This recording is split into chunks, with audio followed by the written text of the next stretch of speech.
Ei, maloi taulava. Mä taumu'a saapaten. Ofa penna ja sapatelle, moha kailele. Pia panna ke lava ke helo tu penna ke whanongo sio live pe mi api ki he ngai malanga mai o mea kaya, ofa penna ma oha ngai koloa le ai oi ahoni, mau mi ai ha ngahi mea ke whatu pule kina a koe mo family mo whanonga.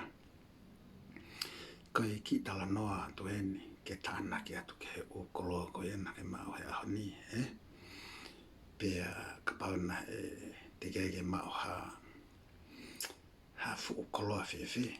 Pia mahlona kaua te ki lavea koe niho no tāpuni atu aiki feonu ko ia o ko ki mogulu ko ia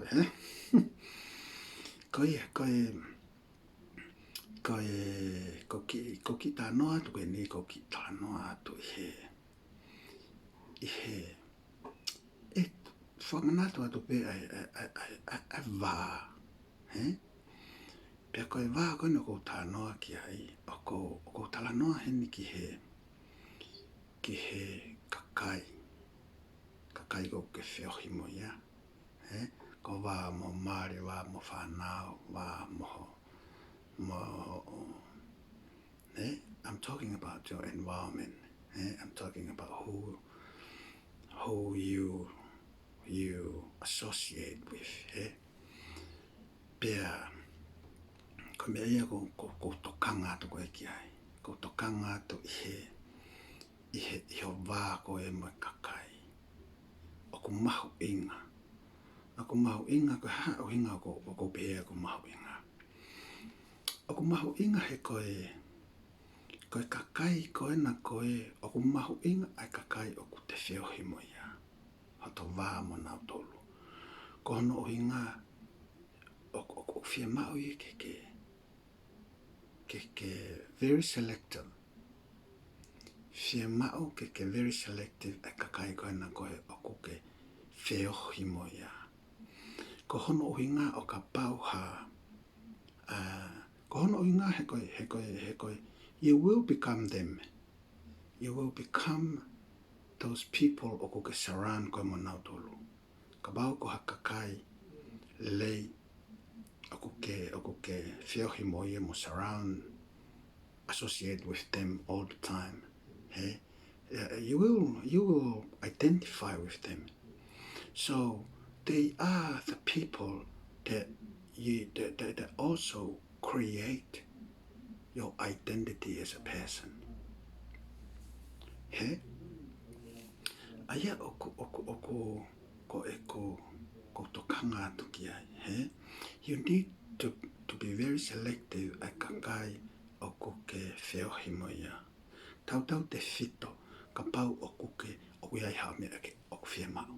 Hanga ko na o lave ki moa. If you want to be a millionaire, if you want to whatauha api o pau, if you want to be a better father or a better mom, if you want to be a better whaiako, better whaifekao, you need a people o kune surround koe kita. Koe kakai te identify mana o dolu pa me kakai that you know te nau oku nau pou they will support I fo'i identity koe oku ke fia mao ke achieve. Pa ke fia mao ke become a therapist, ke become a counselor, ke become a doctor. You need a good surround people. Ko kakai koe na ko unau surround koe o fia mao o ku mahu inga au pitoia. For you to be able to get what you want, it is very important I, because,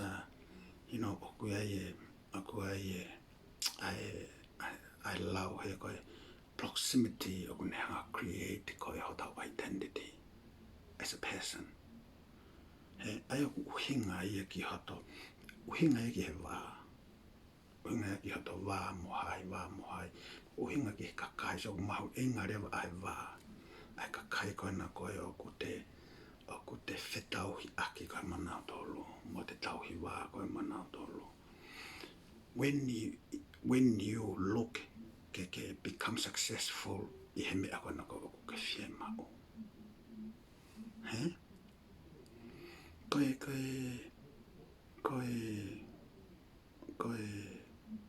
oku mahu inga ia I he ahone ke start to learn, start to think. Koe osieni ai tau e fia. I'm not moving on, but I want to. Ko whia mao ke shift me whaitoa koe ne ka whaitoa e ta. How will I do that? Well, start by select people can now ke associate koe manao tolu, pe ke feohi koe manao tolu. You do that, you are starting to create the identity pe koe toko taha koe oku ke whie mao ke a o koe ki ai. Pe koe tuunga oku ke whie mao koe ke a o ki ai. You can, if you a parent, mother or father, you can share this with your kids. Hey? They have to be very selective who they associate with. It is a truth. It's a matter of fact. Hey, I lau ko ia. He oku whakamoni by experience. Ai mea ko ia. Pe te ke ilo pe koe mea ko ia. Ko tala noa atu koe ni ke uhanga evoke. Ai fo I whakakaukau ki a koe. For you to realize, hey, o ke uhinga ia koe kakai oku ke feohi manao tolu he taimi ni. Oku, if they good, they good. But people, they understand that you are trying ke move to another level. They may not. They may okay with where they are, but you don't. You want to move on. You see your life, oku ke whie mao e koe to in the next 5 years. You want to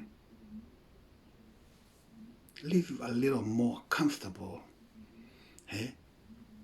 than where you at the moment. So it's very important. I vai koe me who oku nehango oku ke surround yourself with. You are become you become them. Oku ke create koe manao tolu. Otherwise you cannot move on. Kaya ko whatu.